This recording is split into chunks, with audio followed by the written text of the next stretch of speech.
This is Kathy Biehl of EmpowermentUnlimited.net with Astro-Insight for the week of June 19th, 2023. This week, we get a crash course in the personal impact of outer planet retrogrades. They can be really theoretical, something that you hear astrologers talking about or that you read about. They're something that's in the news, but not really a personal issue until they start hitting personal planets. And this week, we get two excursions into the personal meaning of the two outer planet retrogrades that started earlier this month. Pluto retrograding from the first degree of Aquarius back into Capricorn, which started June 11, and which will continue into October, and Saturn retrograding in Pisces, which happened on the 17th and will continue into early November. Pluto's return to Capricorn affords many opportunities to do further cleanup work on the collapse of institutions and foundations and infrastructure, rot, demolition, decay, and rebuilding them. Saturn retrograding in Pisces will bring a review of how responsible we've been and possibly pressure us in some instances to suit up, to be an adult, to take responsibility and to face consequences for shortfalls in our behavior. Saturn comes online first this week. The week starts with a beautiful outstretched hand from Jupiter in Taurus to Saturn in Pisces, a sextile, an opportunity. This doesn't fall into your lap. This is something you have to actually embrace, take, work with.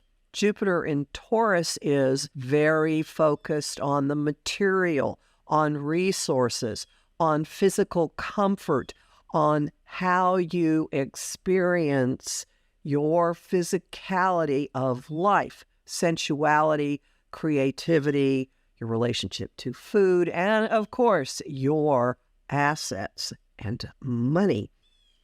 The sextile to Saturn offers the opportunity to bridge, acting in a more compassionate or creative way, bringing that down into the physical realm. It's an invitation to ground something that you've been working on and turn it into something reliable. This is grounding cord, stabilizing opportunity. A don't dream it, be it moment. Something close to it will come back again in February when these two bodies glance each other and approach a sextile, but do not absolutely exactly form it again. Then we get to deal with the personal meaning of Pluto going back into Capricorn. This comes from an adjustment aspect or an inconjunct between the Sun and Pluto on the 21st, which calls upon us to act from a position of power, to step into your own power, to streamline your view of yourself, to make adjustments in your identity and in your sense of your mission, to strip them down to what is most important and what is most honest. This tilt is very probably going to have something to do with the long-standing process that you've been undergoing since January of 2008, when Pluto first moved into the sign of Capricorn. So think about how your priorities have changed, how your sense of the ground beneath your feet has changed, how your relationship with family, and particularly your parents and your ancestors, has changed. This day brings a reminder that there's still some more work to do, that maybe it's time to drop some baggage, drop outmoded ways of looking at yourself and of your role in your family, possibly tweak some of your goals and aspirations. This happens right before the sun slips through the door into Cancer, and we have the June solstice, marking summer in the north, winter in the south, one of the 4 major turns of the astrological wheel, and setting the tone for the next 3 months. See if you don't find yourself experiencing and expressing yourself with more focus and more genuineness. A few events follow that involve our minds, our thinking, what we're talking about, information flow. The first, right after the sun makes its move into Cancer on the 21st, is an opportunity aspect between Mercury, the messenger of the gods, and Mars, the cosmic first responder, the action hero of the zodiac, in the sign of Leo, which is all about self-expression. This is an opportunity to put your words into action. This is a very strong lesson in form follows thought.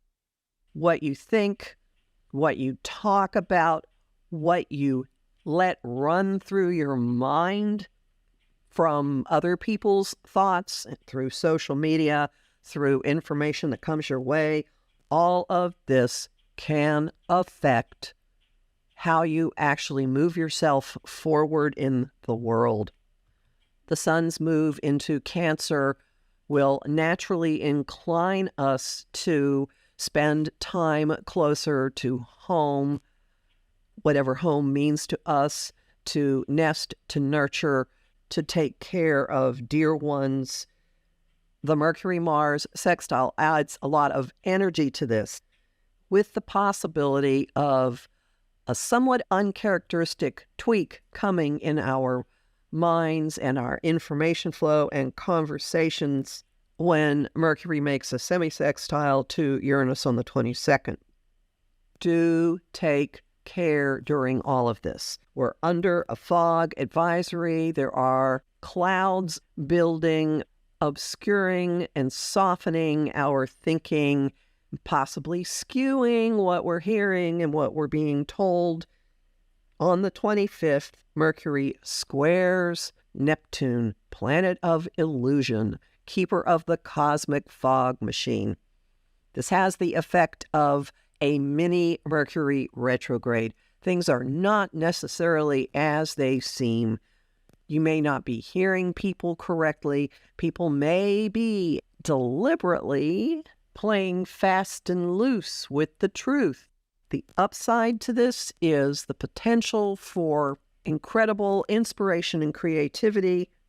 Bottom line being that last full weekend in June, set aside time for what we used to call wool gathering, for quiet, for letting your mind just kind of wander wherever it wants to go. Remember the clouds that were being kicked up at the Gemini new moon, and now they're seeping into our brains, into our conversations. Kick back, take it easy, go fallow, let your mind wander, dream, daydream. This could be part of the process of dreaming in a new reality. Homing thought of the week. It's time to walk my talk. Song of the week, Talk to Me by Stevie Nicks. And the image of the week, molding clay with your eyes shut. Speaking of Saturn retrograding in Pisces, I have a talk about Saturn in Pisces that looks at big themes of what this transit means, especially from the perspective of what happened the 4 times that Saturn was in Pisces in the 20th century, and also discusses the probable impact on us based on our sun and rising signs, with a special look at people who are having their Saturn returns now, or Saturn crossing their Chiron, and a lot for people who were born in the 1960s, particularly the mid-years. There's a link to it on the top page of my site, empowermentunlimited.net, where you can sign up for my mailing list and book a session with me. I'm Kathy Biehl, a professional astrologer with more than 30 years' experience. I host the show Celestial Compass on Om Times Radio on the first and third Monday of every month at 5 p.m. Eastern. And this week, I am thrilled and honored to be talking to UK astrologer Steve Judd. I also host lively conversation on Facebook at Empowerment Unlimited and the group, the Astro-Insight Lounge. I have lots of bonus content at patreon.com/Kathy Biehl, including an analysis of this month's solstice chart. And I'm deeply grateful to the people who support my work there. I'm on Instagram at @KABiehl and on YouTube at the Professional Aquarian Channel. Talk to you next week.